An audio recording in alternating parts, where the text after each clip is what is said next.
The massive Xylorian warship descended through Earth's atmosphere with deliberate slowness, its black hull absorbing sunlight rather than reflecting it.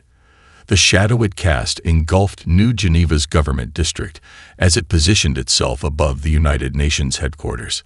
Citizens stopped in the streets, necks craned upward, torn between fascination and terror.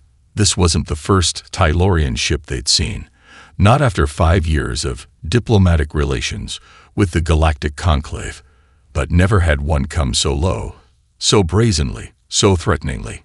Inside the emergency council chamber, Ambassador Elena Reyes clutched a data crystal containing evidence that had cost dozens of operatives their lives to obtain.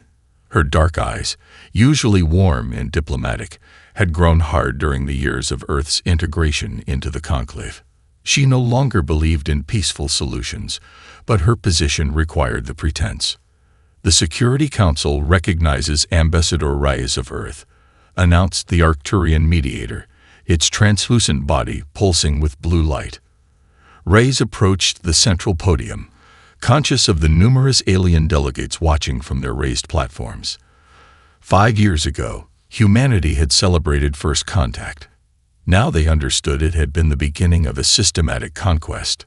Esteemed representatives of the Conclave, she began, her voice steady despite her racing heart. I present evidence of direct violations of the integration treaty by the Tylorian Empire. The holoprojector activated, displaying horrific images. Human settlements in protected territories being raided, civilians loaded onto transports, Silurian soldiers gunning down those who resisted. These operations occurred in regions specifically designated as autonomous under Section 7 of our agreement, Rice continued.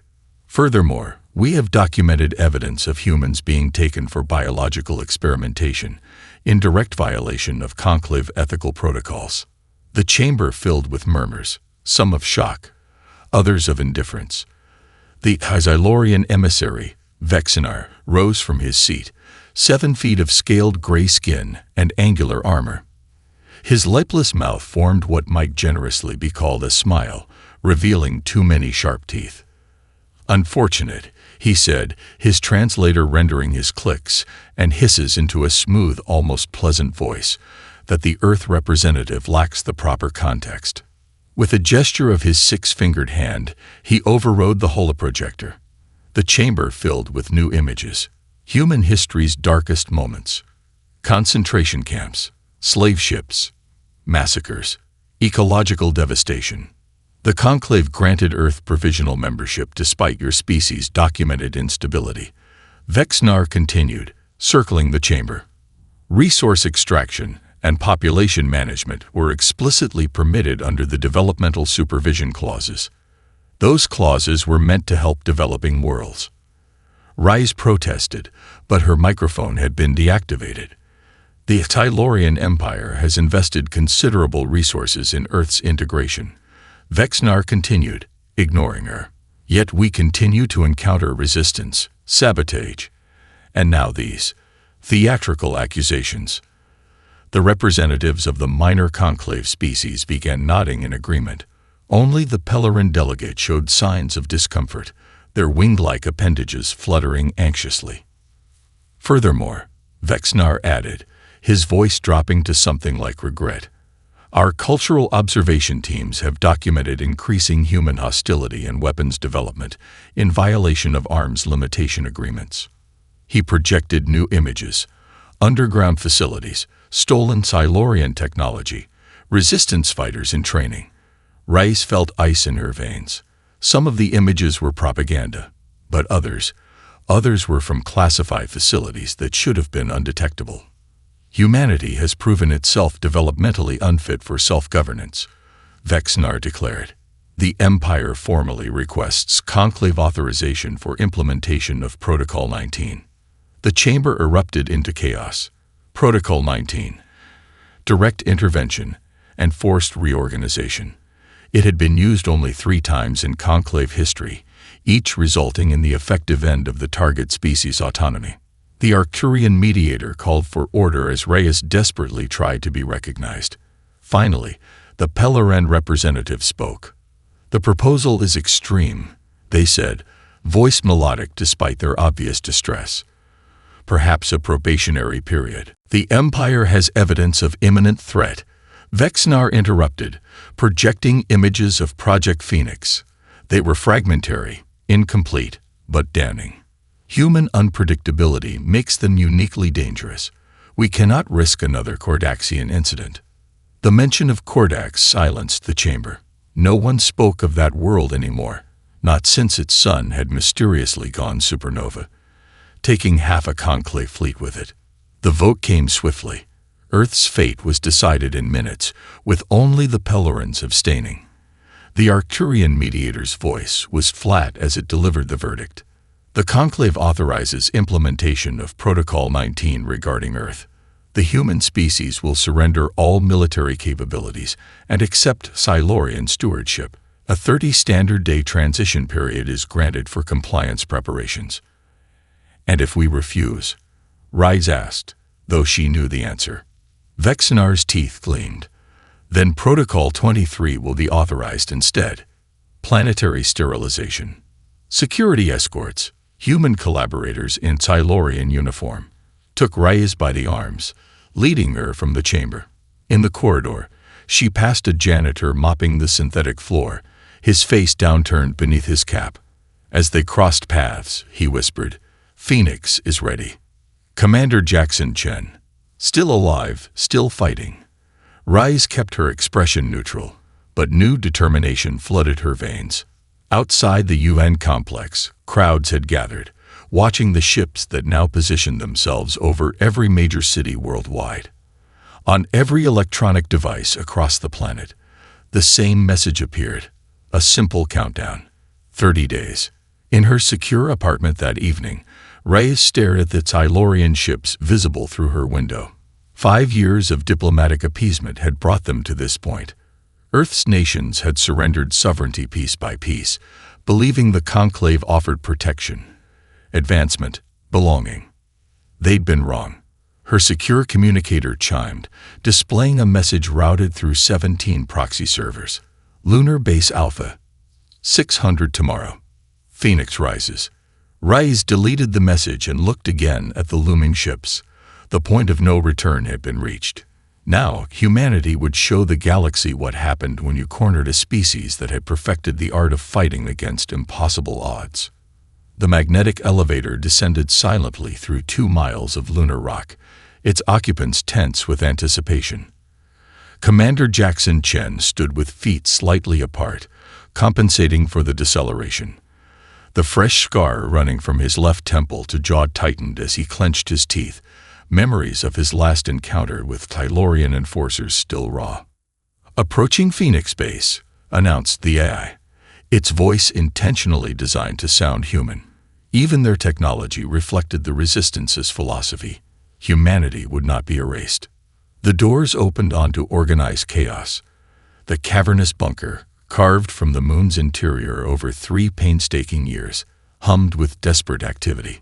Holographic displays showed Silurian patrol patterns while engineers rushed between workstations. In the center of it all, Dr. Amara Okafor argued heatedly with a cluster of military officials. "It's not ready," she shouted, gesturing at the massive quantum entanglement device pulsing in the center of the lab. The machine, their last, best hope, resembled a metallic heart, cables and conduits extending from it like arteries. "You're asking me to manipulate physics we barely understand." The room fell silent as Chen entered, all eyes turning to the commander. At 42, his once black hair was now shot through with gray, his face weathered by battles both overt and covert. Before the Silurian arrival, he'd been a disgraced Special Forces operative, discharged for excessive force during a hostage extraction. Now he was humanity's last general. "Status report," he demanded, his voice deceptively calm. Colonel Rivera stepped forward, activating a wall of screens showing real-time feeds from Earth. The images struck like physical blows. Silurian compliance teams, dragging people from homes, massive resource extractors tearing into what had once been protected national parks, the first re-education centers being erected in former sports stadiums. "We've lost Australia," Rivera reported, her voice flat with exhaustion. "The continent-wide EMP took down our networks. Southeast Asia goes dark tonight. They're accelerating the timeline." Chen nodded, unsurprised. The Xylorians had never intended to honor the 30-day ultimatum. It was merely theater for the Conclave's benefit. "And Project Phoenix." Dr. Okafor stepped forward, dark circles under her eyes testifying to days without sleep. Once a leading quantum physicist at CERN, she now looked more like a battlefield medic. "The quantum disruptors remain unpredictable," she said. "We can create localized effects, but nothing on the scale we need. And the power requirements." She was interrupted by blaring alarms. Lieutenant Quan rushed to a monitoring station, her fingers flying across controls. Silurian patrol detected. Energy signature scan in progress. The room erupted into action. Engineers rushed to shield the quantum device while security teams took defensive positions. If the Silurians discovered their lunar base, Earth's last hope would vanish. "Countermeasures," Chen ordered calmly. Quan activated the base's passive defense system, a complex array of signal deflectors and false readings designed to mask their presence. The tension was palpable as they waited, watching the red dot of the Silurian patrol ship passing overhead. A new alert sounded, different from the proximity warning. A young communications officer called out, "Incoming transmission, UN channel, Ambassador Reyes authenticating." Chen nodded, and Rice's face appeared on the main screen, the elegant diplomat looking uncharacteristically disheveled. "They've taken Professor Nakamura," she said without preamble. "Extracted him from Tokyo University during a compliance sweep." A cry of dismay came from the communications section where Sora Nakamura, the professor's daughter and the Resistance's chief linguist, monitored Silurian communications. Her father's pioneering work in xenobiology had made him both valuable and vulnerable. "Any indication why?" Chen asked. "They know," Reyes replied grimly. "Not everything, but enough. Nakamura's research on Silurian neural patterns, they've connected it to Phoenix." Sora approached the communication screen, her face ashen. "Where are they holding him?" "Command ship, high security section." Reyes's expression softened momentarily. "I'm sorry, Sora." Before anyone could respond, Sora turned to Chen. "I volunteer for extraction." The room went silent.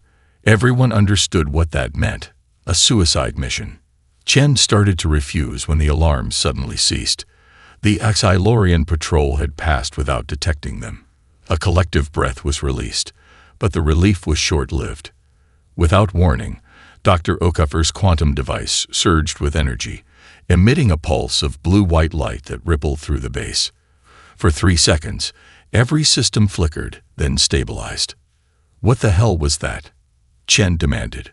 Okafor was already at her instruments, expression shifting from confusion to wonder.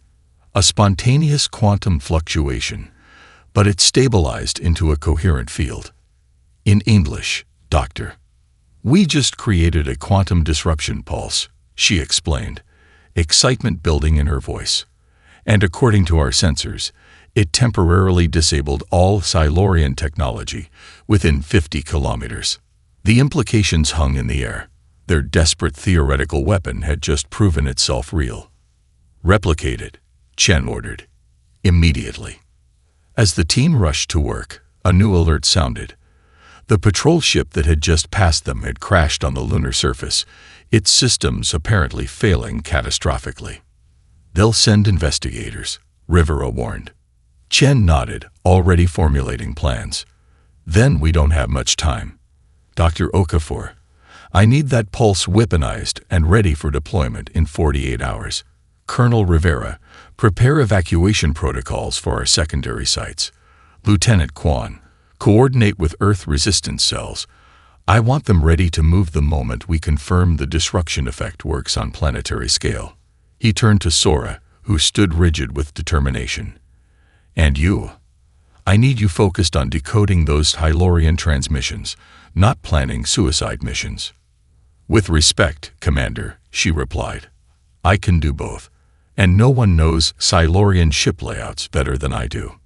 Chen studied her, recognizing the same expression he'd seen in countless soldiers, the dangerous clarity that comes when personal loss becomes tactical motivation. "We'll discuss extraction options," he conceded, "but your father would want you focused on the mission that could save billions, not just one man." As the team dispersed to their assignments, Chen approached the observation window overlooking the lunar surface. In the distance, a plume of dust marked the crashed Tylorian ship. Soon, more would come looking. The quantum pulse had given them a weapon, but it had also started a countdown. The Resistance had just inadvertently fired the first shot in humanity's last war, a war they were desperately unprepared to fight. But as Chen watched his people work with renewed purpose, he allowed himself a moment of grim satisfaction. The Hylorians had conquered dozens of worlds through overwhelming technological superiority. They had never faced a species that thrived on being outmatched, outgunned, and cornered. They were about to learn what humans do when pushed past the point of no return. Sora Nakamura kept her eyes downcast as she pushed her cleaning cart through the gleaming corridors of the Silurian communication hub. Her compliance worker uniform, gray jumpsuit with yellow band designating approved human labor, itched against her skin. The forged compliance chip embedded in her wrist would pass routine scans, but a detailed inspection would reveal its true nature. A sophisticated data transmitter designed by Dr. Okafor. "Worker," barked its Silurian overseer, its translator rendering its clicks into harsh English. "Sector 7 requires sanitation." Sora bowed her head in the submissive gesture required of human workers. "This unit complies," she replied, the demeaning self-designation bitter in her mouth. As she cleaned, she strategically placed miniature transmitters disguised as cleaning residue, building a surveillance network within the heart of enemy communications. Each disk, no larger than a fingernail, contained quantum-entangled particles paired with receivers at Phoenix Base. Two Silurian officers approached, discussing something in their native language. Sora pretended to focus on her cleaning, while her implanted audio enhancer recorded their conversation for later translation. She ducked into a maintenance closet as they passed, not wanting to draw attention. Inside the cramped space, she found an unexpected prize. An unmonitored data terminal, likely forgotten during a recent system upgrade. Heart racing, she checked her watch. 15 minutes until the next security sweep. Against protocol but unable to resist the opportunity, she connected her hidden decoder and began downloading Silurian communication archives. The data streamed faster than expected, filling her device's storage. As she worked, she intercepted disturbing transmissions about her father's interrogation and new processing centers being established across Earth. The term genetic sequencing appeared repeatedly in reference to captured humans. Whatever they were doing to her father and the others, it went far beyond interrogation. A proximity alert from her wristband gave her 3 seconds warning. She disconnected, tidied the area, and was innocently sanitizing the corridor when the security drone drifted past. 12 hours later, Sora sat in the basement of an abandoned Beijing apartment block, one of the Resistance's temporary safe houses. Her eyes burned from staring at scrolling alien text, while her linguistic algorithms worked to decode the Silurian communications. "You should rest," said Lai Wei, the cell's medical officer, offering a protein bar. Sora shook her head. "They're moving my father tomorrow. If there's anything in these files that could help us locate him." Her words cut off as the algorithm flagged a pattern. The Silurians referred to humans using a classification she hadn't seen before, divergence. Intrigued, she refined her search parameters. The results stunned her. Humans weren't the first species labeled as divergence. Dozens appeared in the database, many with appended extinction notices. Digging deeper, she found restricted files about previous divergent containment operations dating back thousands of years. "My God," she whispered, hand covering her mouth. Lai Wei looked up from his medical supplies. What is it? We're not the first, Sora said, her voice hollow. We're just the latest. She sent a heavily encrypted message to Lunar Command. URGENT, humans classified as divergents, same designation given to multiple species. Historical pattern of systematic extermination. Transmitting data. At Phoenix Base, Dr. Okafor had been working for 36 hours straight, fueled by synthetic stimulants and desperation. The quantum disruption effect that had disabled the Tylorian patrol had proven difficult to replicate. Each attempt produced slightly different results, some too weak to be useful, others dangerously unstable. The quantum matrices won't stabilize, she explained to Commander Chen, who had been watching silently from the doorway. It's like trying to bottle lightning. You did it once, Chen reminded her. By accident. Okafor ran her hand through her short hair in frustration. That's not exactly a reliable weapon system. Before Chen could respond, Lieutenant Quan burst into the lab. Commander, we've received critical intelligence from Nakamura. You need to see this. The command center's main screen displayed Sora's findings. The historical record showed species after species identified as divergents, followed by conclave authorization for containment or regulation. In each case, the outcome was the same: cultural obliteration at minimum, extinction at worst. What makes a species divergent?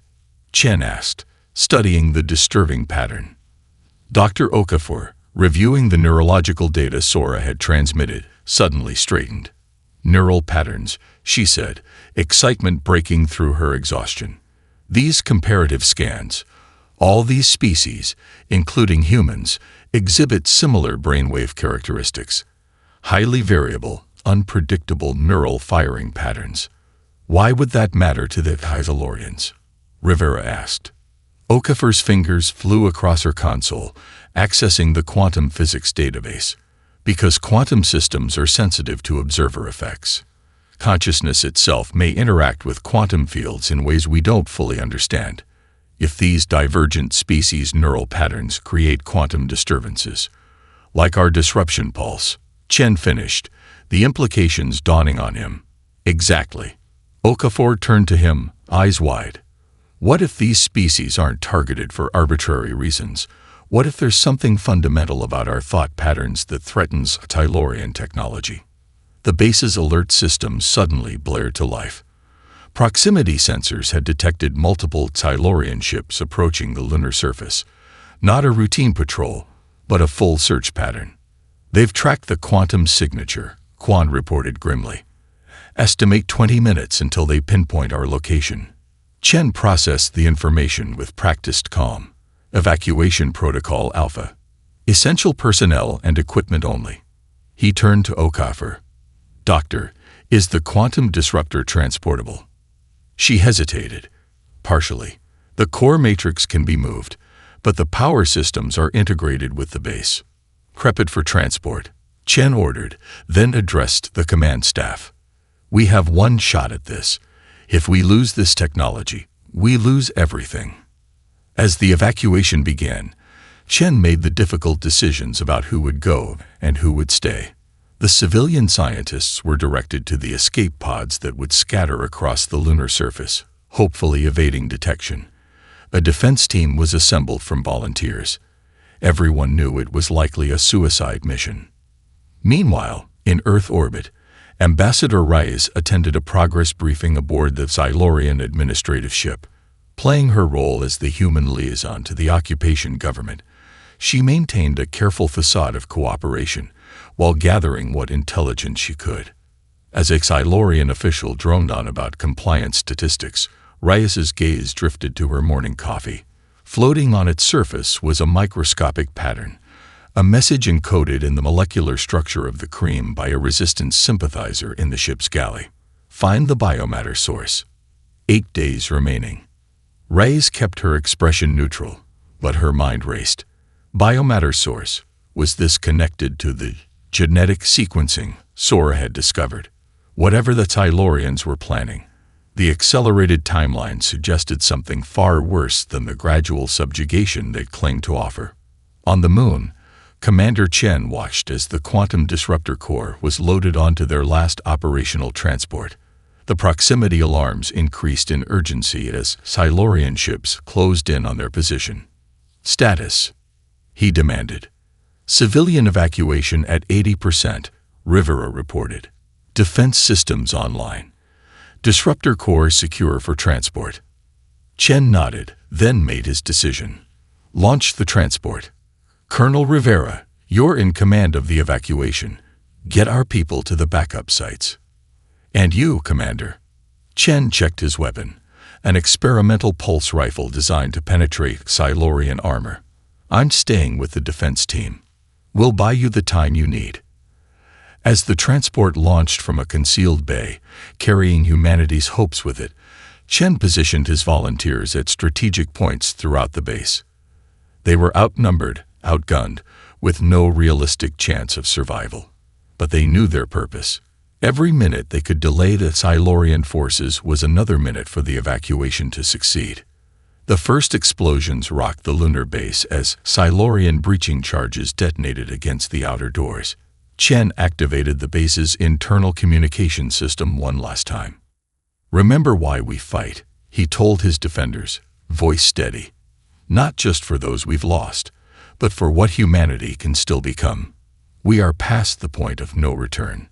Now we show them why that should terrify them." The inner doors began to glow red as Silurian cutting tools sliced through reinforced lunar steel. Chen raised his rifle, a grim smile on his scared face. The Silurians were about to learn that humans were never more dangerous than when they had nothing left to lose. The Silurian command ship Inevitable Dominance hung in geosynchronous orbit above what had once been Beijing, a metallic leviathan 17 kilometers from bow to stern. Its angular hull, designed to refract scanning beams, resembled a blade held against Earth's throat. Commander Chen watched it through the viewport of the captured Silurian shuttle, his enhanced retinas burning from prolonged exposure to the reddish lighting the aliens preferred.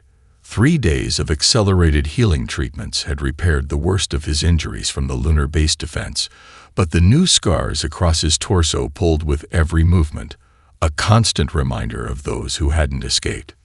2 minutes to intercept, Lieutenant Quan reported from the pilot's seat, her voice distorted by the Silurian atmospheric mix they'd adopted to avoid detection. Transponder signals responding correctly. "They think we're a maintenance team." Chen nodded, turning to face the infiltration squad. 12 men and women, all that remained of his lunar defense team, augmented by Earth resistance specialists. They wore stolen maintenance drone uniforms, their bodies chemically modified to emit Silurian standard thermal signatures. "Final briefing," he said, his voice low. "Once aboard, we split into 3 teams. Alpha team with me. We secure the bridge and download the command codes. Beta team with Lieutenant Quan. You target the central computing core and plant the disruption devices. Gamma team with Dr. Rivera. Biological research section, Deck 42. Find Professor Nakamura and any data on their bioweapons program." The team acknowledged their assignments, faces grim with determination. None harbored illusions about their survival chances. This mission had been hastily conceived after the lunar base fell, a desperate gamble with Earth's future at stake. "Questions?" Chen asked. Rivera, the former combat medic who'd volunteered to lead the rescue team, spoke up. "Rules of engagement." Chen's expression hardened. "We're past rules. Do whatever is necessary." The shuttle shuddered slightly as the command ship's tractor beam guided them into a maintenance bay. Through the viewport, they saw dozens of similar craft being serviced by mechanical drones and the occasional Silurian technician. "Docking complete," Quan announced. "Environmental scan shows standard atmospheric mix. Artificial gravity at 1.2 Earth standard." Chen removed his breathing apparatus, feeling the slightly sulfurous Silurian air burn his lungs. "Comms check," he ordered, activating his subdermal communicator. a device that transmitted through bone conduction rather than radio waves, making it undetectable to standard Silurian security. One by one, the team confirmed communication functionality. With a nod from Chen, they disembarked, moving with the purposeful yet deferential manner of maintenance drones, eyes down, movement sufficient, avoiding attention. They navigated through service ducts designed for the smaller maintenance species that Silurians employed, the cramped passages forcing them to move single file. At the first junction, they split according to plan, each team heading toward their designated target. Chen led Alpha Team through the increasingly ornate corridors of the command deck. Unlike the utilitarian lower levels, these passageways featured carved reliefs depicting Silurian military victories, including, Chen noted with cold fury, a newly added scene showing Earth's subjugation. "Patrol," whispered Torres, the team's point man. They pressed themselves into recessed doorways as a Silurian security detail passed, their chitinous armor clicking against the metallic floor. Once clear, they continued to their first objective, a security substation that would give them access to the command deck systems. The door required Silurian biometrics, but Quan's team had prepared for this. Chen placed a device against the scanner, injecting a sequence of synthetic Silurian cellular samples. The door slid open, revealing the surprised Silurian technician. Before it could react, Torres fired a neurotoxin dart, specially designed to penetrate Silurian exoskeletons, directly into its breathing aperture. The alien collapsed with barely a sound. "Secure the station," Chen ordered, as Torres dragged the unconscious technician out of sight. Within moments, they had access to the ship's internal surveillance systems. Meanwhile, in the diplomatic quarter, Ambassador Rice attended a conclave reception hosted by the Silurian High Command. She wore the formal attire of a human liaison, a blue uniform with silver piping denoting her status as an integrated species representative. "Ambassador," greeted a Pellerin diplomat, their translucent wings fluttering nervously. "How fares Earth's transition?" Proceeding as scheduled, Rice replied with practiced diplomacy, ignoring the bile rising in her throat. "The human population has been most cooperative." The Pellerin's compound eyes registered something like sympathy. "The process is never easy, but integration brings benefits. The Silurians assure us the disruptions are temporary." Rice smiled thinly. "Of course." She circulated through the gathering, eavesdropping on conversations between intoxicated minor officials. The conclave species consumed a fermented enzyme that lowered their natural inhibitions, making these receptions valuable intelligence opportunities. Acceleration of Protocol 23 components, she overheard from a Trilaxian administrator, speaking too loudly to a colleague. The High Command believes divergent contamination risk outweighs resource extraction potential. Protocol 23, planetary sterilization. Rice kept her expression neutral while her stomach twisted. The Silurians weren't planning to honor even the 30-day ultimatum. They were preparing to eliminate humanity entirely. A large figure appeared at her side. Silurian Commander Vextol, his gray scales gleaming with decorative oils. He leaned unnervingly close, his breathing apertures expanding and contracting. "Your pheromones indicate deception, Ambassador," he whispered, his translator rendering his clicks into silky threats. "Our biochemical sensors are quite sophisticated." The lights flickered, interrupting him. Throughout the reception hall, Silurian communication devices emitted bursts of static. Quan's team had activated their localized quantum disruptor. In the momentary confusion, Rice slipped away from the commander, using the distraction to access a service corridor. She had her own mission to complete, and now had confirmation that time was running out. Deep in the research section, Rivera's team moved swiftly through the sterile corridors of the biological division. The vast chamber they entered contained rows of transparent suspension chambers, each holding the human in various stages of dissection and modification. Some remained recognizably human, floating unconscious in yellowish fluid. Others had been grotesquely altered, limbs elongated, organs rearranged, neural systems rewired.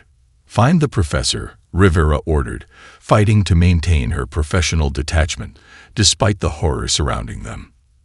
They moved through the gruesome laboratory, checking chamber after chamber, until Wong called out, "Here." Professor Nakamura floated in a suspension pod, conscious but partially transformed. His lower jaw had been surgically altered to resemble Silurian mandibles, and a series of neural probes connected his exposed brain to monitoring equipment. "Get him out," Rivera ordered. As Wong worked on the chamber controls, Nakamura's eyes focused on Rivera. His partially transformed mouth moved, forming words that bubbled through the fluid. "They're weaponizing us," Wong translated, horror in his voice. "Genetic targeting. Earth-specific pathogens." Alarms blared throughout the section.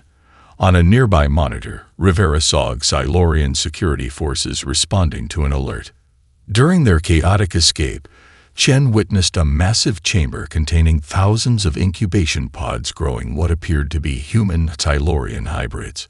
Only half the team made it back to the shuttle, but they escaped with the genetic weapon plans, command ship schematics, and the devastating knowledge of what awaited Earth should they fail. The abandoned salt mine beneath the Swiss Alps had served as a high-security data vault before the invasion. Now, 500 meters below the surface, the world's remaining free leaders gathered around a makeshift conference table. Emergency lighting cast harsh shadows across their faces as Commander Chen presented the findings from the infiltration mission. "The Silurians' bioweapon program is more advanced than we feared," Chen said, his voice steady despite his exhaustion. He activated a holographic display showing the genetic modifications they'd discovered. "They're engineering a pathogen specifically keyed to human DNA. Based on Professor Nakamura's warning and the data we recovered, deployment is imminent, within 5 days." President Garcia of the Pan-American Coalition leaned forward, her once immaculate suit now worn and stained. "Can we develop a countermeasure?" Dr. Okafor, who'd been studying the stolen data for 48 hours straight, shook her head. "Not in the time frame we have. The pathogen targets genetic markers present in all humans. It's elegant. It would leave Earth's biosphere intact for Silurian colonization, while eliminating us entirely." The grim news settled over the room.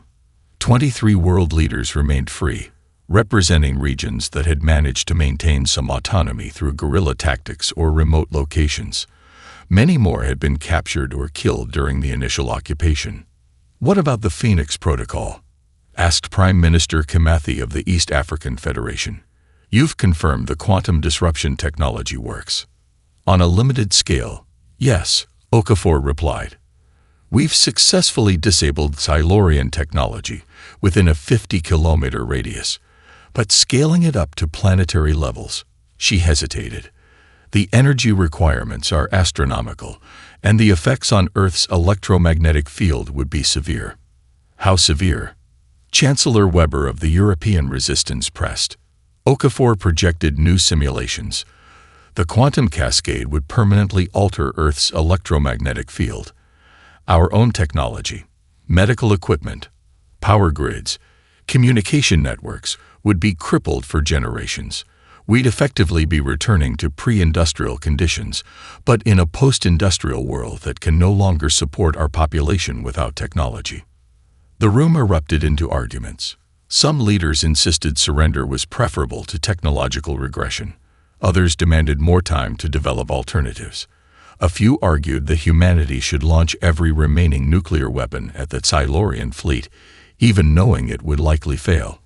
Ambassador Reyes, her diplomatic cover now blown after helping the infiltration team escape, stood to address the council. Her left arm was in a makeshift sling, injured during her narrow escape from the command ship. "There's more," she said, her voice cutting through the chaos. "The Silurian fleet is accelerating its timeline. Long-range sensors have detected massive deployment ships entering the solar system. The Conclave's extinction fleet, arriving ahead of schedule." She displayed surveillance footage captured by the Resistance's last functioning orbital satellite. Dozens of massive ships, each larger than the asterisk inevitable dominance asterisk, approached Earth in tight formation. They're not waiting for the ultimatum to expire, Rice continued. They never intended to. Whatever we decide, we have hours, not days. President Garcia slammed her fist on the table. We're not debating between peace and war, she shouted. We're choosing how humanity dies, on our knees or on our feet. The room fell silent. Dr. Okafor cleared her throat and presented 3 scenario projections. Option 1. Immediate surrender. The Xylorians will likely implement controlled extinction through forced sterilization and labor camps. Humanity would be extinct within 1 generation. Option 2. Conventional resistance. Our remaining military assets against their fleet. Projections show complete defeat within 72 hours, followed by accelerated extinction protocols. Option 3. Phoenix Protocol. A coordinated quantum strike that could disable Xylorian technology long enough to mount a counterattack. But the electromagnetic disruption would collapse our own infrastructure. Estimated human casualties from secondary effects. Famine, disease, infrastructure failure. Between 30 and 60% of the remaining population. Chen watched the leaders' faces as they absorbed the impossible choice before them. Some wept openly. Others stared with hollow resignation.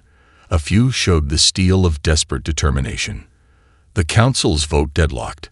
11 for Phoenix Protocol, 11 against, with 1 abstention. As procedural arguments broke out, Chen's secure communicator vibrated. A message from Sora Nakamura, who'd been analyzing her father's final research data at a separate facility. Chen read the message aloud. Critical discovery in father's neural mapping data. Xylorians fear human unpredictability not from military strategy, but from chaos of human thought itself.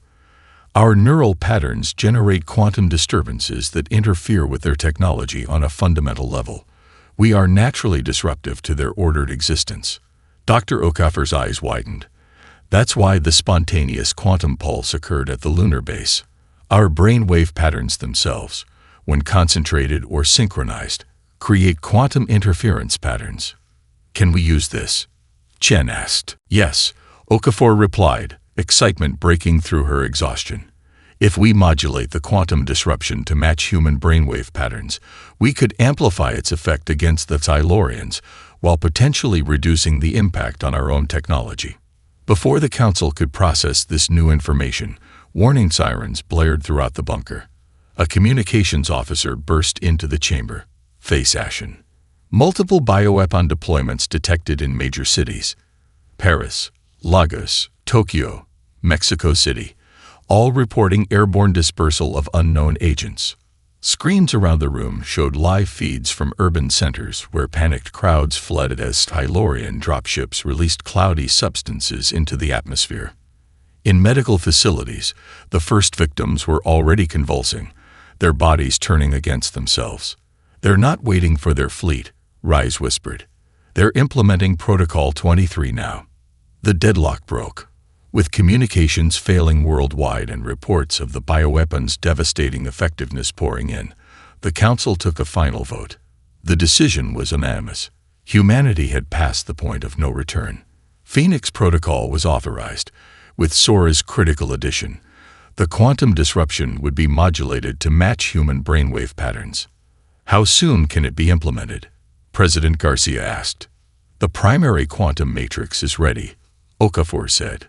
We've established relay nodes at strategic points around the globe, but without the lunar base's power systems. She turned to Chen. We'd need to channel power from every remaining grid on Earth, simultaneously. Could the Xylorians detect the power surge and stop it? Chancellor Weber asked. Almost certainly, Chen replied, which is why we need a diversion. He outlined a desperate plan. The world's remaining military forces would launch simultaneous attacks on Xylorian outposts worldwide. Not with any hope of victory, but to draw attention and resources away from the power grids long enough for Phoenix Protocol to activate. Millions will die in those diversionary attacks, Prime Minister Kamathi said quietly. Billions will die if we do nothing, Chen replied, his voice equally soft but unyielding. As the council dispersed to implement their final gambit, Chen found himself alone with Reyes.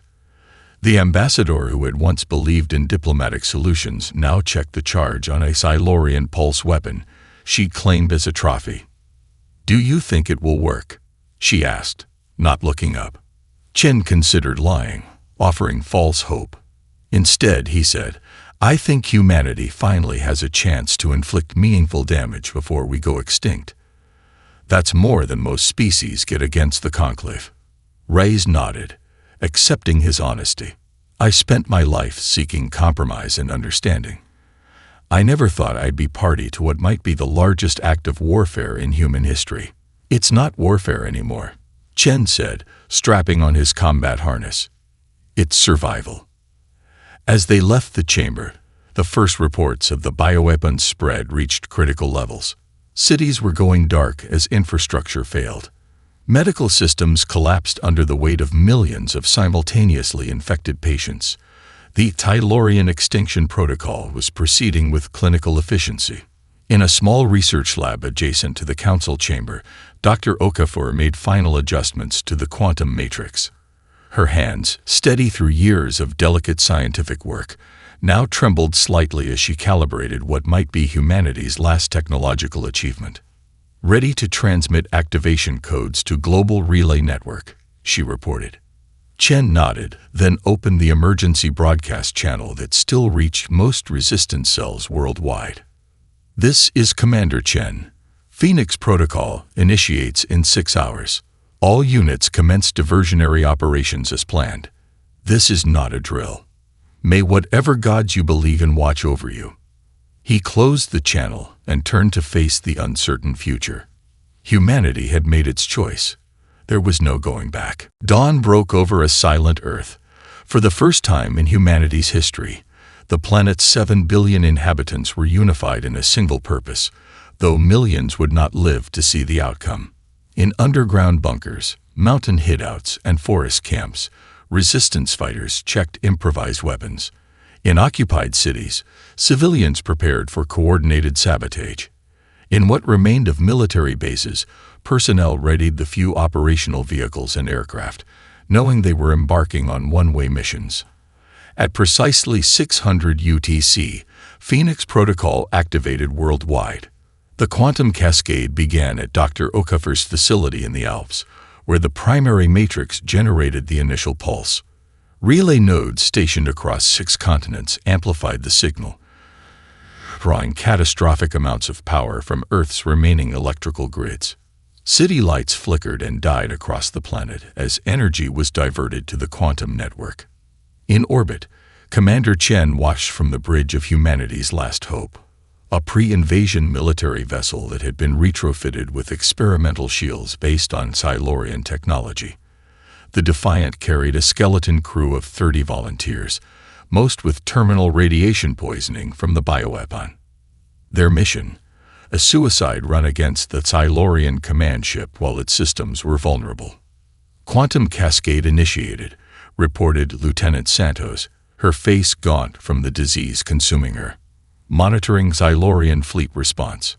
On the main view screen, the cascade's effects became visible immediately.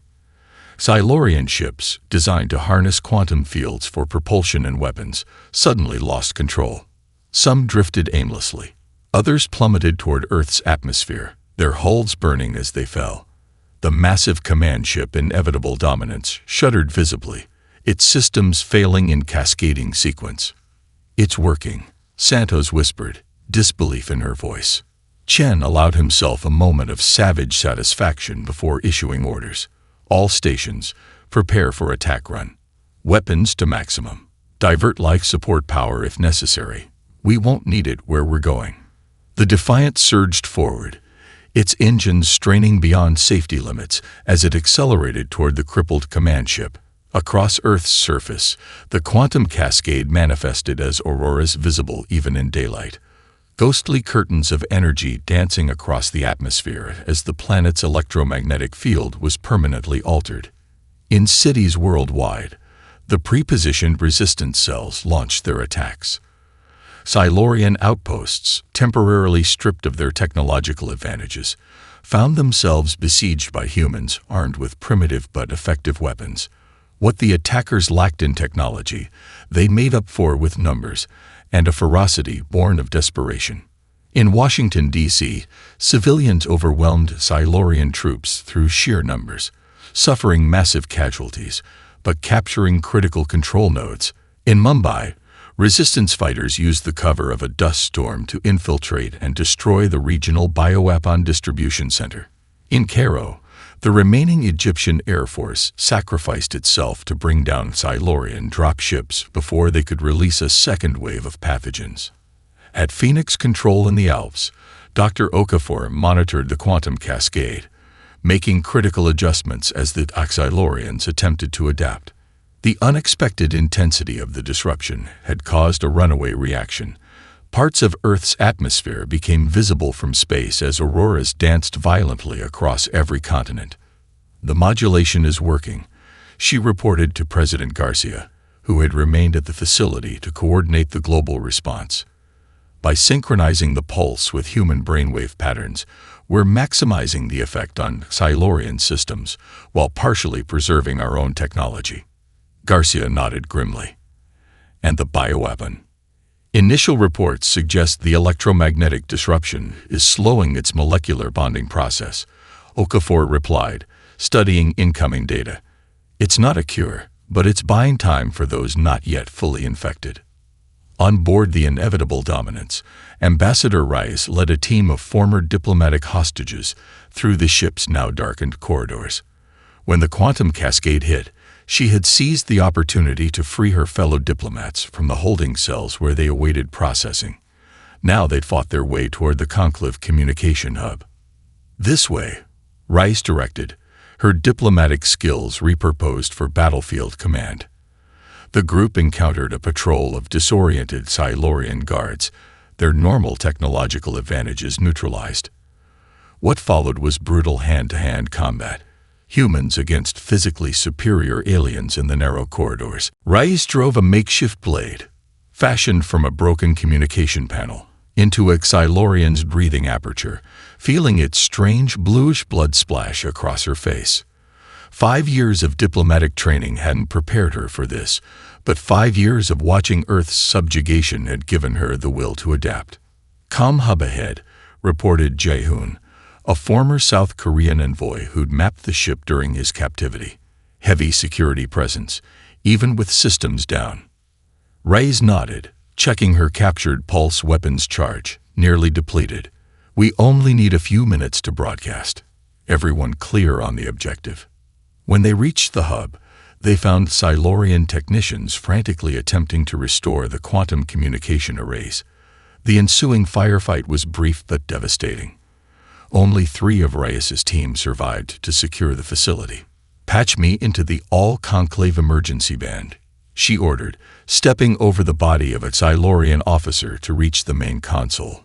Working quickly, she uploaded the data Chin's team had stolen. Complete evidence of the Silurians' genocide plan and their systematic violation of conclave principles.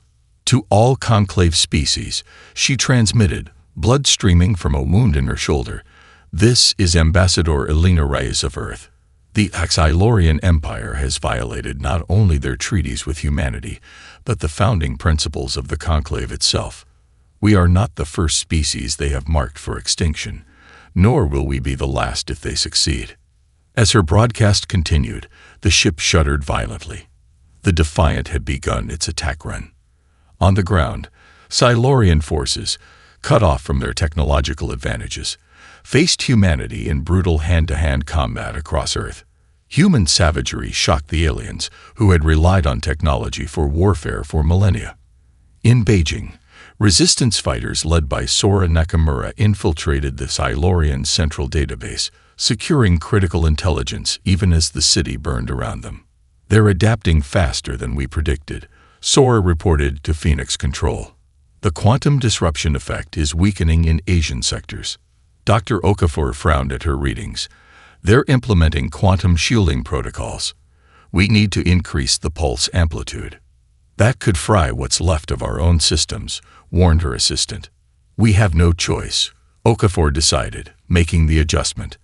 The facility's lights dimmed as additional power was diverted to the quantum matrix.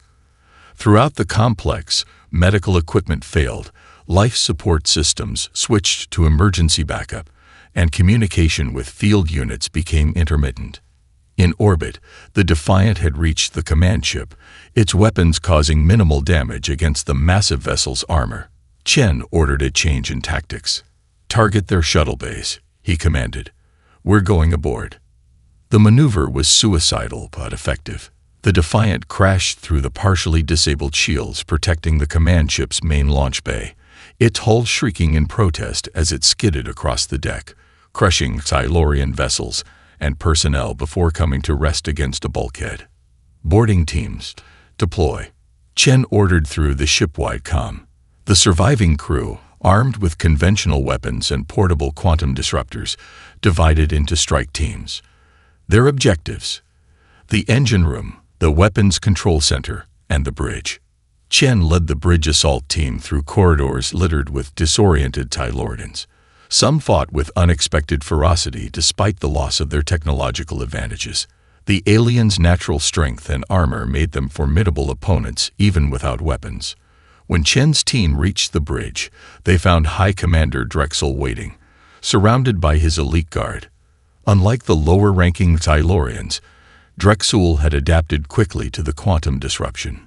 He and his guards wore ancient ceremonial armor and wielded blade weapons that gleamed in the emergency lighting. "We anticipated your primitive solution," Drexel hissed, his translator still functioning despite the disruption. "The Conclave has encountered quantum attacks before. They are a desperate tactic of dying species." Chen raised his pulse rifle, only to find it dead in his hands. The quantum disruption had finally affected even the hybrid technology the Resistance had developed. "Then we do this the old way," Chen said, drawing a combat knife. What followed was a savage battle that cost Chen his left arm and most of his team. The bridge became slick with both human and Silurian blood as the two species fought with primal intensity. Chen found himself facing Drexel directly, the massive alien's strength overwhelming. Even with his combat enhancements, Chen was outmatched physically. Pinned beneath Drexel's massive form, Chen felt ribs crack as the alien commander applied crushing pressure. Through the bridge viewport, Earth burned as Silurian ships crashed into the atmosphere and battles raged across the surface. Had it all been for nothing? Suddenly, the ship shuddered violently, not from internal damage, but from external weapons fire. Through the viewport, impossibly, ships of unknown design appeared, opening fire on the Silurian fleet with weapons that functioned despite the quantum disruption. Drexel's attention wavered for a critical moment. Chen, seizing his last opportunity, drove a quantum-charged blade, a prototype weapon developed from Sora's research, through the alien's throat, rupturing his primary breathing aperture. "Humanity sends its regards," Chen whispered as the High Commander collapsed. Outside, more unknown vessels appeared, their sleek designs unlike anything in the Conclave registry.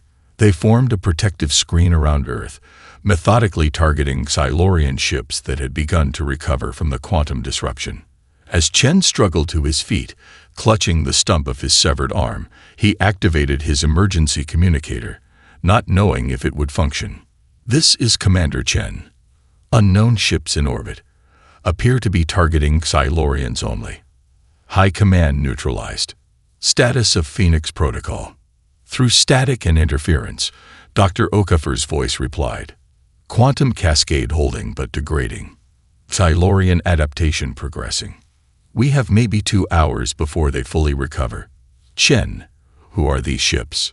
Chen watched as the unknown vessels executed precision strikes against the Silurian fleet, their tactics suggesting intimate knowledge of Silurian weak points.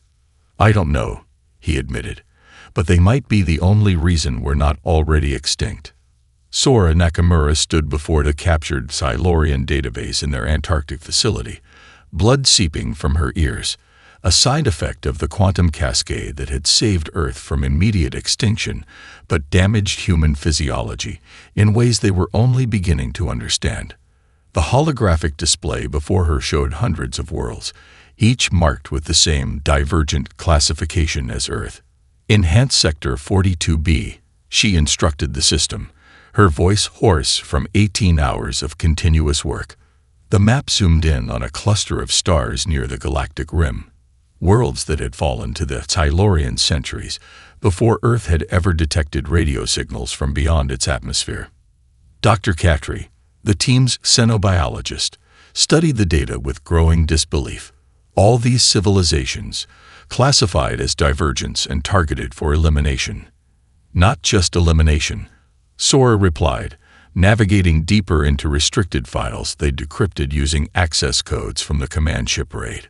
Look at the terminology: divergent containment operations, neural pattern suppression, quantum instability mitigation.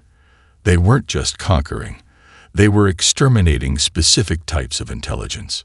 The display shifted to show detailed neurological scans of dozens of alien species, including humans.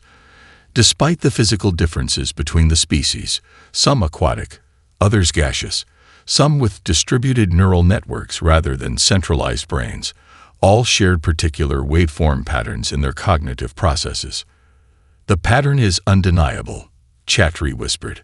"All these species show high neural variability, non-linear thought processing, and creativity," Sora finished. "Unpredictable, chaotic, creative thought. Everything that Silurian hivemind considers dangerous." As she navigated deeper into the database, Sora discovered something else: anomalies in the extinction records. Missing ships, unconfirmed terminations, lost colonies, statistical improbabilities in the otherwise methodical Silurian documentation. Some survived, she realized aloud. Despite the Conclave's efforts, some of these species escaped extinction. At Phoenix Control in the Swiss facility, Dr. Okafor made her own critical discovery as Earth's technology gradually recovered from the quantum cascade. The aurora-like effect that had spread across Earth's atmosphere wasn't dissipating as predicted. It was stabilizing into a persistent pattern. "It's not just a weapon," she explained to President Garcia as they studied the readings. "The quantum disruption has created a unique subspace signature, a beacon stretching across the galaxy." "A beacon announcing what?" Garcia asked, exhaustion evident in her voice. 36 hours without sleep had left dark circles under her eyes, but surrender to fatigue wasn't an option when billions of lives hung in balance. "It resonates specifically with the neural patterns of divergent species," Okafor replied, excitement breaking through her professional demeanor. "We've inadvertently created a quantum telegraph that can only be detected by minds that function like ours." Garcia understood immediately. "You're saying we've sent a distress call that only other creative species can hear?" "More than that," Okafor said. "The modulation based on human brainwave patterns essentially broadcasts our cognitive signature across subspace. Any species with similar neural architecture would recognize it instantly, like hearing a familiar language after centuries of silence." The implications were staggering. But before they could discuss further, the communications officer interrupted. "Madam President, we're receiving a transmission from Ambassador Reyes aboard the Silurian command ship. And there's something else. The unknown vessels are requesting communication on a frequency we haven't used since before first contact." "Put them both through," Garcia ordered. Reyes appeared first, her image flickering with interference. Her left arm hung uselessly at her side, and a gash across her forehead had caked her face with dried blood. "Madam President," she began, her voice steady despite her injuries, "I've accessed the Conclave's secure archives. The Silurians have systematically violated the Conclave's founding principles. They've been using the Alliance to identify and eliminate species they deem threats, not just humanity, but dozens of others over thousands of years." She transmitted data showing how the Silurians had manipulated the Conclave, using its authority to legitimize their extermination campaigns while concealing their true motives from the other member species. I've broadcast this evidence throughout the Conclave network, Rice continued.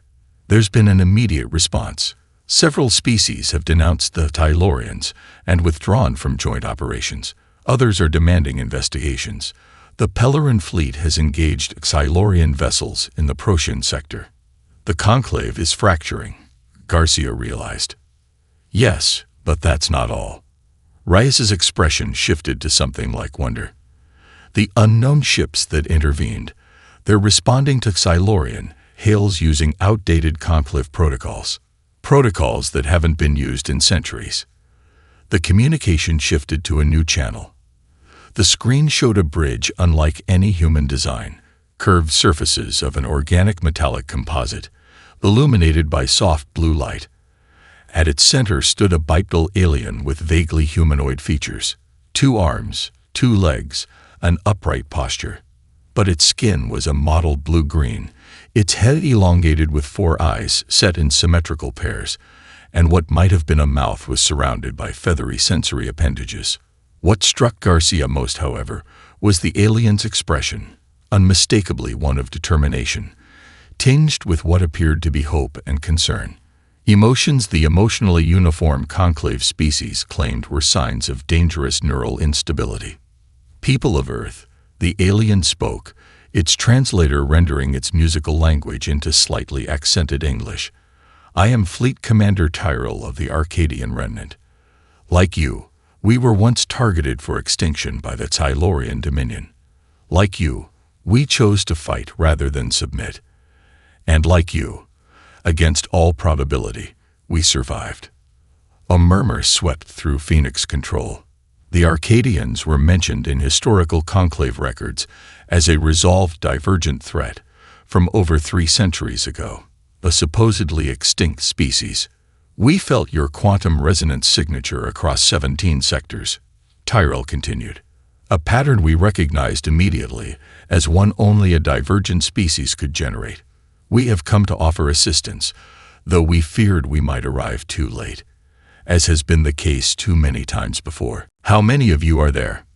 Garcia asked, trying to keep the desperate hope from her voice.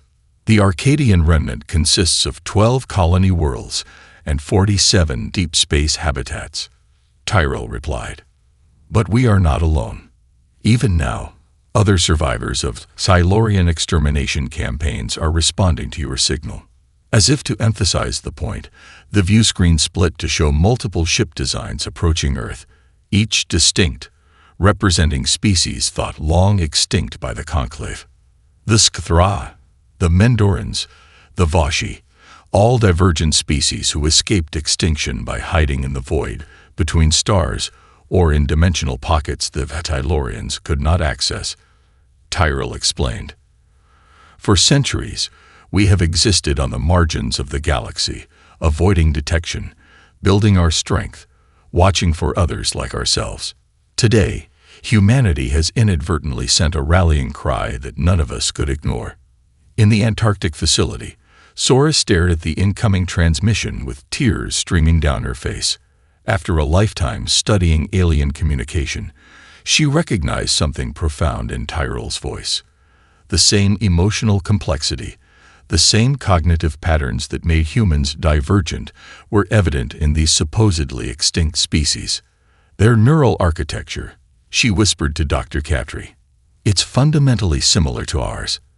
That's why they could detect our quantum signature when the Conclave species cooled. Their minds resonate on the same frequencies. As more ships arrived, survivors from dozens of exterminated divergent species, humanity realized they'd unwittingly sent a rallying cry across the galaxy. The Phoenix Protocol, designed as humanity's last desperate weapon, had become something far more powerful, a beacon calling together all those who shared humanity's neural patterns, cognitive flexibility, and creative potential. Commander Chen, watching from the captured bridge of the Silurian flagship, felt something he hadn't experienced since the invasion began. Hope, not just for humanity's survival, but for a future where Earth would not stand alone against the clinical brutality of the Conclave. "We're receiving additional transmissions," reported the communications officer at Phoenix Control. "The Pellerin delegation has officially withdrawn from the Conclave and is requesting asylum with the Divergent Alliance. Their term, not ours." 2 other minor Conclave species are following suit. President Garcia straightened, smoothing her wrinkled uniform in an unconscious gesture of dignity. "Prepare a formal response to Commander Tyrell. Inform them that Earth welcomes the Arcadians and all divergent species as allies." She paused, then added, "And tell them we have much to learn from those who have survived what we are only beginning to endure." As the quantum aurora continued to dance across Earth's atmosphere, now recognized as a beacon rather than merely a weapon's aftereffect, humanity faced an uncertain future. The Xylorian threat remained, now compounded by their humiliation before the Conclave.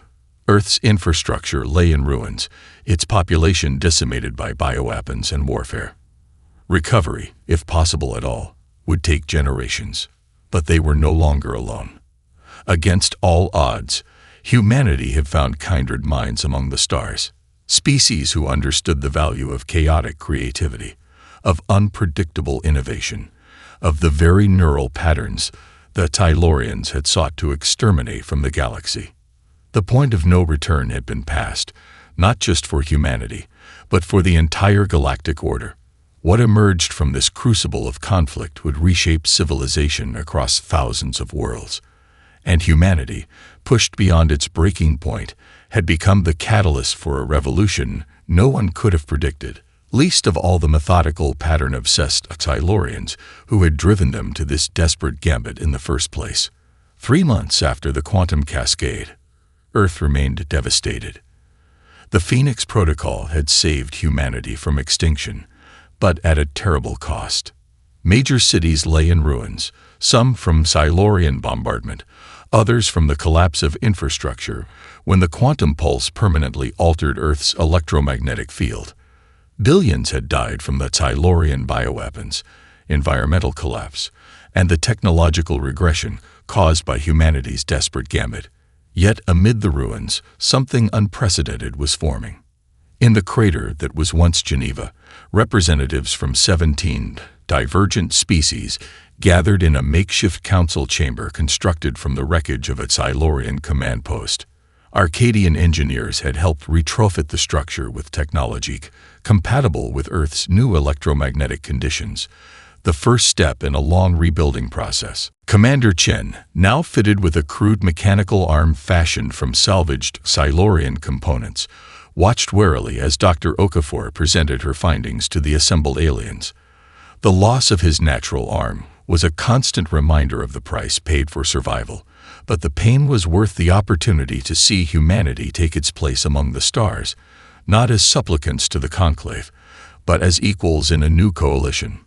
The quantum disruption that saved Earth was not just a weapon. Okafor explained, her holographic display showing neural patterns shared across divergent species despite their wildly different biologies. It was a fundamental expression of divergent consciousness, the chaotic, creative neural patterns that all our species share.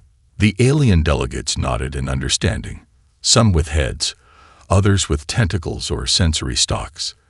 Despite their physical differences, all showed the emotional expressiveness and cognitive complexity that had marked them for extinction by the Silurians. Ambassador Reyes, barely recovered from her injuries aboard the Silurian flagship, led the diplomatic negotiations.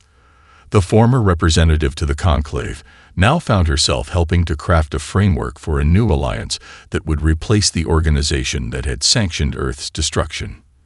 "The Conclave has effectively collapsed," she informed the assembly. 8 species have withdrawn completely, citing the Silurian violations we exposed. 3 others have requested observer status with our coalition. The remaining loyal Conclave species have retreated to their core territories and fortified their borders. "And the Xylorians?" asked Tyrell, the Arcadian commander whose fleet had arrived in Earth's darkest hour. "Regrouping," Chen answered grimly. "Our intelligence suggests they've withdrawn to their homeworld cluster to rebuild their forces. Their influence in the Conclave is shattered, but their military capability remains significant. They will return, stated Kivex, the insectoid representative of the Kaveri, a species that had survived Silurian extermination 2 centuries earlier by hiding their last colony ships in a nebula's radiation belt. The Dominion cannot tolerate the existence of divergent species, especially not an alliance of them. It contradicts their fundamental ideology of ordered existence. Murmurs of agreement spread through the assembly. Each species represented had experienced the Tylorians' pathological hatred of divergent neural patterns, the creativity, unpredictability, and adaptability that made them both a threat and an abomination in Silurian psychology. "Then we must be ready," President Garcia said, her once immaculate suit now a patched and faded reminder of Earth's former prosperity. "But Earth cannot recover alone. Our technology has been set back centuries by the quantum cascade. Our population is decimated, our infrastructure destroyed." Tyrell's 4 eyes blinked in synchronized patterns that indicated empathetic understanding, a gesture the humans present were still learning to interpret. "The Arcadian remnant offers its advanced technology to help Earth rebuild," he said, his translator rendering his musical language into clear English. "Our ships already orbit your world, providing medical assistance and distributing food synthesizers to your survivors." Kivex chittered, the translator converting it to words. "The Kaveri offer biological countermeasures for the remaining Silurian plagues. Our species has developed resistance to similar weapons over centuries of conflict." One by one, the divergent species offered assistance, not out of charity, but from the recognition that Earth's survival strengthened them all. The Mendorans, a crystalline species with powerful psionic abilities, pledged to help stabilize Earth's chaotic electromagnetic field. The gaseous Foshi, masters of atmospheric engineering, began work on cleansing Earth's poisoned skies. In a laboratory adjacent to the council chamber, Sora Nakamura worked with linguists from a dozen species, developing a unified communication system based on shared cognitive patterns rather than conventional language. The death of her father had left an aching void, but his final research had helped save not just humanity, but potentially all divergent species. "It's astounding," she told Dr. Katri as they analyzed neural resonance patterns across species. "Despite our completely different evolutionary paths, all divergent species share these fundamental cognitive structures: the capacity for metaphorical thinking, for connecting seemingly unrelated concepts, for intuitive leaps. The very traits the Tylorians consider dangerous instability," Chatri noted. "And the traits that allowed us all to survive extinction," Sora added softly. As the Divergent Alliance Council debated strategy against the remaining Silurian strongholds, long-range sensors detected a massive fleet approaching, the full might of the Silurian homeworld, coming to finish what their advance forces could not. "Estimated time to arrival?" Garcia asked the Arcadian sensor operator. 14 standard days, came the reply.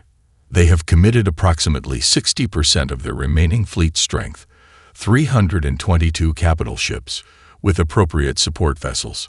Chen studied the tactical projections with a practiced eye. "They're expecting a fragmented resistance, not a unified force. Their formation suggests they plan to isolate and eliminate each group separately. A standard Silurian tactic," Tyrell confirmed. "They cannot comprehend true cooperation between divergent species. To them, we are all unstable, unreliable, and ultimately self-destructive. Their greatest weakness," Rise observed, "is their inability to anticipate what they cannot understand." The Alliance quickly formulated a defense strategy that played to their strengths: unpredictability, creativity, and the willingness to attempt what the Silurians would consider irrational. Instead of conventional fleet formations, they prepared asymmetric responses, guerrilla tactics, and technological innovations that combined the knowledge of 17 species into approaches no single civilization would have developed.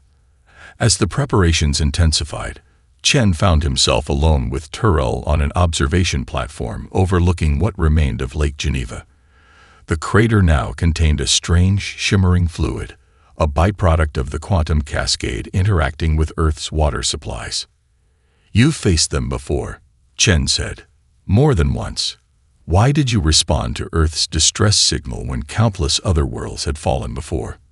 Tyrell reached into a compartment in his environment suit and withdrew a small object, a golden disc protected by a transparent case. Chen recognized it immediately. A copy of the Voyager Golden Record, launched into space by humanity in the 1970s. We recovered this from a debris field centuries ago, Tyrell explained. Long before we encountered the Tylorians, we studied your music, your languages, your diversity of thought. When we were driven from our homeworld and believed ourselves the last of our kind, this record reminded us that somewhere in the galaxy, another species existed that thought as we did. He carefully returned the precious artifact to its protective casing. You sent your art, your music, your diversity of thought into the darkness. The Arcadian continued. We recognized ourselves in your transmissions. When we detected your quantum signature, a signature that could only have been generated by a divergent consciousness fighting for survival, we knew we had to respond. Chen nodded, understanding at last. Earth's first tentative messages to the stars, sent centuries before they knew of alien life, had created connections they never could have anticipated. The Golden Record, intended as a greeting card to hypothetical extraterrestrials, had become a beacon of hope for a persecuted species on the brink of extinction.